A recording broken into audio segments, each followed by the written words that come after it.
네, 주안의 만나 11월 16일 금요일 묵상을 함께 나오도록 하겠습니다. 오늘 말씀은 전도서 10장 12절에서 20절 말씀으로요, 대비하는 자의 삶이라고 하는 제목으로 함께 묵상을 나오도록 하겠습니다.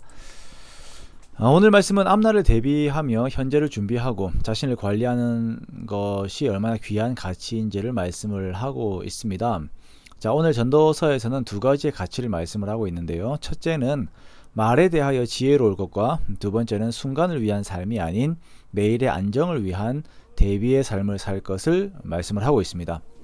자, 먼저는 말에 대한 것입니다. 자, 오늘 전도서는 우리들의 입술에서 나오는 말들이 모두가 같은 가치를 가지고 있는 것이 아니라 지혜로운 말들이 있고 또한 우매함에서 나오는 말이 있다라고 이렇게 말씀을 하고 있습니다. 12절에 보면 지혜자의 입의 말들은 은혜롭다라고 이렇게 먼저 말씀을 하고 있어요. 자, 여기서 은혜롭다라고 하는 이 표현이 있는데 이것보다 더 정확한 표현은 이제 품위가 있다라는 것입니다. 즉 다른 사람이 들었을 때에 거기에서 어떤 사랑을 느낄 수 있는 그런 성격을 가지고 있는 것이 지혜자의 말이다 라고 이렇게 말씀을 하는 것입니다. 지혜자의 말의 성격은 단 한 절 나오죠. 은혜롭다, 품위가 있다. 자, 우리는 이 말의 성격을 잘 기억해야 합니다. 즉 우리들의 언어 습관에 있어서 우리는 상대방이 나의 말을 들었을 때에 내가 배려를 받고 있다, 저 사람이 나를 신경을 쓰고 있다, 나를 위한다 라고 하는 느낌이 전달될 수 있는 그런 언어 습관을 가져야 합니다. 그것이 바로 지혜로운 말입니다. 아마 이것 하나만 제대로 되어도 우리의 모든 인간관계에는 사랑이 넘치게 될 것입니다. 자, 반면에 우매자의 입술들은 자기를 삼킨다라고 말씀하고 있어요. 즉 스스로 패망하게 하는데요, 말의 시작은 우매함이고 그 결말은 심히 미친 짓이다 라고 표현을 하고 있습니다. 자, 이 말의 구체적인 이 말들의 그 구체적인 성격에 대해서는 어떻게 설명하기가 참으로 어렵습니다. 그런데 그 성격은 이제 파괴적이라고 하는 데 있어 가지고는 분명한 색깔이 드러나죠. 즉 우매함의 말의 목적은 자기를 드러내는 데 있지만 그것이 결국 자기도 파괴하고 사람들도 파괴합니다. 관계들을 다 파괴하고 망가뜨려 버리는 것이에요. 그러나 더 문제는 14절에 보면 우매한 자들이 말을 많이 한다라는 것이 문제가 되는 것입니다. 그렇게 그들의 말과 수고는 그 노력들에 비하여서 좋지 않은 결과들을 계속 가지고 오며 오히려 그 수고들이 헛된 것임을 말씀을 하고 있습니다.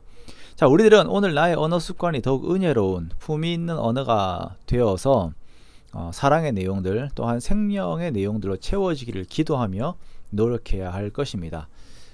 자, 오늘 두 번째 교훈은 내일을 대비하는 자들의 삶에 대한 것입니다. 그 방법은 지혜 안에서 자신을 잘 관리하는 삶입니다. 요즘 자기계발이 주목되면서 교회 안에서는 자기계발이 우상화되는 것에 대한 우려들이 많이 있어요. 그러나 우리가 분명히 알아야 하는 것은 자신을 잘 관리하는 것은 하나님께서 주신 덕목 중 하나입니다. 성령의 9가지 열매에서도 나오는 것이죠. 그런데 이것이 하나님의 자리를 차지하고 궁극적인 목적이 되어버리는 우상이 되면 안 되는 것입니다.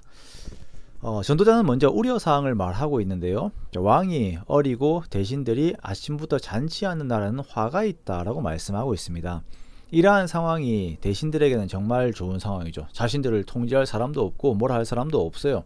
누릴 만한 것들은 많이 있습니다. 이러한 상황들이 어쩌면 복이라고 생각할지 모릅니다만 이런 나라들은 망해요. 패망합니다.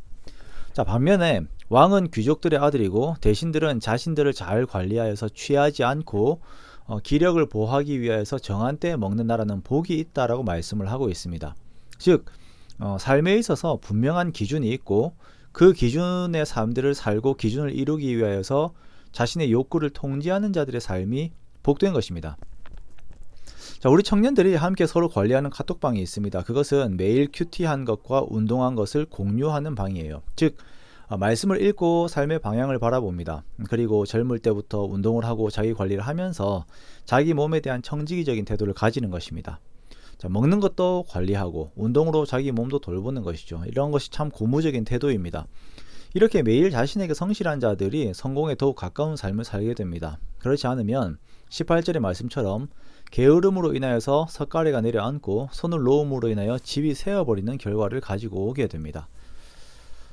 또한 19절에 보니까 잔치와 포도주의 장점을 말하고 있습니다. 자신들의 기쁨을 위해서 이런 것들이 필요한 것이죠. 그러나 당장의 희락과 기쁨을 위한 삶보다 더 중요한 가치는 범사에 이용이 되는 돈을 버는 것, 즉 재정을 준비하는 삶이 더 귀한 가치입니다. 그렇게 우리들은 미래를 준비하는 삶을 살아야 합니다. 소비를 조장하는 현대 문화 속에서, 그리고 욜로를 주장하는 삶 등의 그런 주장들은 지혜로운 것이 아닙니다. 정말 지혜는 자신을 관리하는 것입니다. 말을 절제하고 삶을 절제하는 것, 그렇게 순간의 삶이 아닌 더 긴 삶을 준비하고 더 나아가 영혼의 삶을 위하여서 절제하는 것, 그것이 우리들의 삶이 되어야 합니다. 그러므로 우리에게 주어진 기회들과 시간들 속에서 절제함으로 품위 있는, 그리고 실속 있는 삶을 살아가는 지혜자리 되시기를 주님의 이름으로 축원합니다.